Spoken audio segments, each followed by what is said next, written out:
Hi there. Later, some non-binary repping at Madame Tussauds. And yes, I am too old to say things like repping.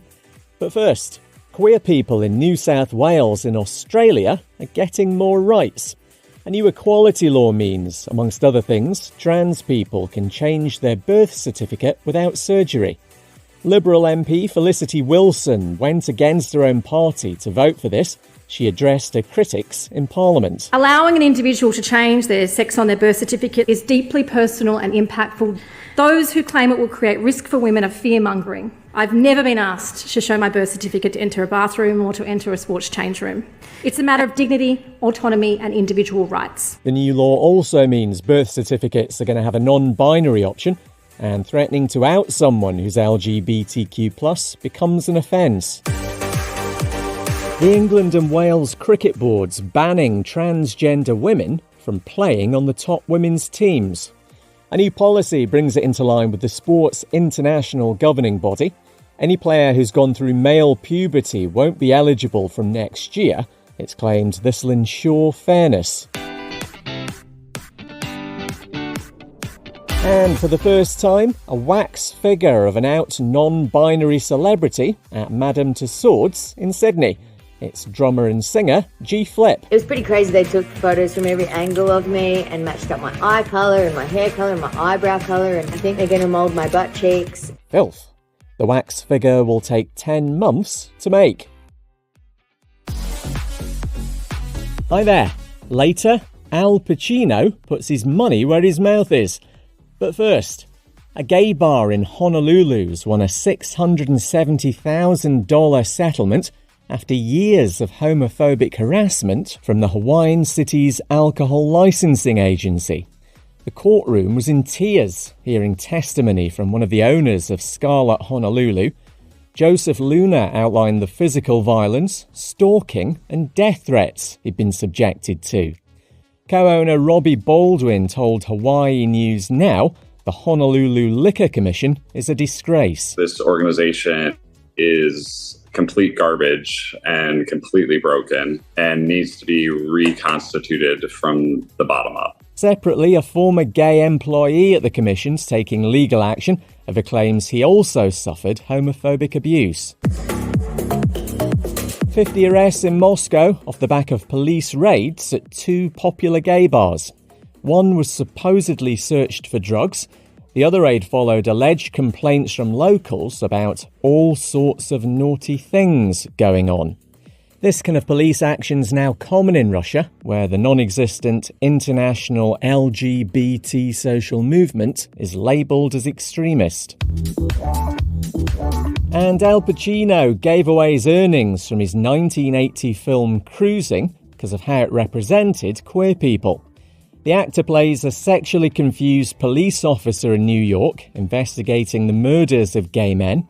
In his new autobiography, Al, or should that be Ally, says the film turned out to be exploitative, so all the money he made went to charity. Hi there. Later, Poland moves closer to legalising civil partnerships. But first, gay dating apps are increasingly being weaponised to entrap and assault their users. Australia seems to be the worst for this. Most recently, 13 arrests in Victoria after gay men were attacked and robbed on Grindr meetups. And there have been a fair few similar incidents elsewhere in the country. The Guardian's Josh Taylor says there might be more cases we don't know about. There's a long history of distrust between the police and the LGBTQ community. The other thing is that you're dealing with, in a lot of cases, people who may not be out, may not feel comfortable with going to the police about this sort of thing and potentially having their sexuality placed under scrutiny. In Birmingham in the UK, 4 victims had £60,000 robbed from their bank accounts by a gang now waiting to be sentenced to prison. Also incidents in Canada where a man was pepper sprayed on a Grindr meet. And 3 men are on trial in Cape Town, accused of kidnapping, extortion and cybercrime. Next, another edition of anti-queer bigots hiding behind the religion. Today, the Catholic school board member in Canada comparing the pride flag to the Nazi flag. Natalia Benoit was suspended earlier this year on full pay for saying neither should be allowed in school buildings. She's now working to have the pride flag banned to adhere to Catholic teaching. And Poland's a wee bit closer to legalising civil partnerships. Legislation's been introduced to Parliament, which would give couples property and inheritance rights, amongst others. They wouldn't be allowed to adopt, though. Hi there. Later, the first out transgender lawyers to argue at America's Supreme Court. But first, university students are getting a refund on the graduation ceremony after it was hijacked by a bigot.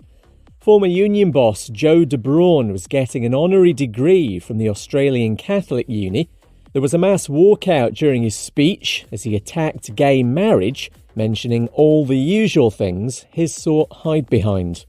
Here's a quick mega mix. The Bible, the Garden of Eden, Catholic Church, between a man and a woman, God, 7 sacraments, Jesus Christ. You get the drift. De Braun also compared abortion to the loss of life in World War II.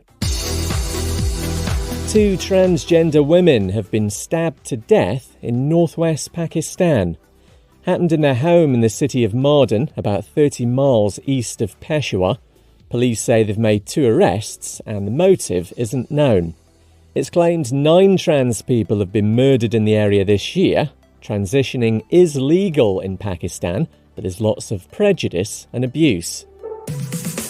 And for the first time, an out transgender lawyer will argue at the US Supreme Court. Chase Strangio is going to make the case for gender-affirming care for children in December. It's off the back of a ban in Tennessee, and this will decide transgender rights across America for years to come. Hi there. Later, Grimes says her pregnancies made her way less gay. Oh, shush. But first, a schoolteacher who outed a transgender pupil is a schoolteacher no more. Camilla Hanan from Manchester in the UK admits doing this on social media. She also posted lots of transphobic comments and mocked rules at a school for protecting trans and non-binary pupils.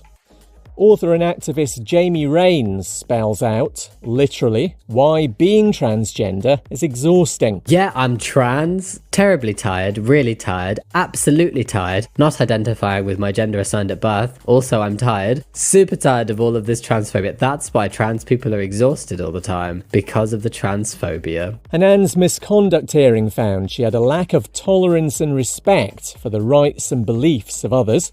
She's been barred from teaching indefinitely. Next, claims a man's tied a noose around the neck of a 14-year-old boy after he overheard the child coming out as gay to his son.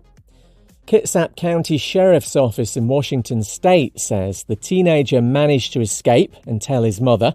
A 38-year-old man's accused of a hate crime and second-degree assault. He's also accused of being disgusting, vile scum by me. And stupid comment of the day. Canadian singer Grimes says she became way less gay after her pregnancies. Now, her judgment's not always been great, because the father of those kids is her ex, Elon Musk. She's never publicly labelled her sexuality, but says having children's made her less interested in dating girls.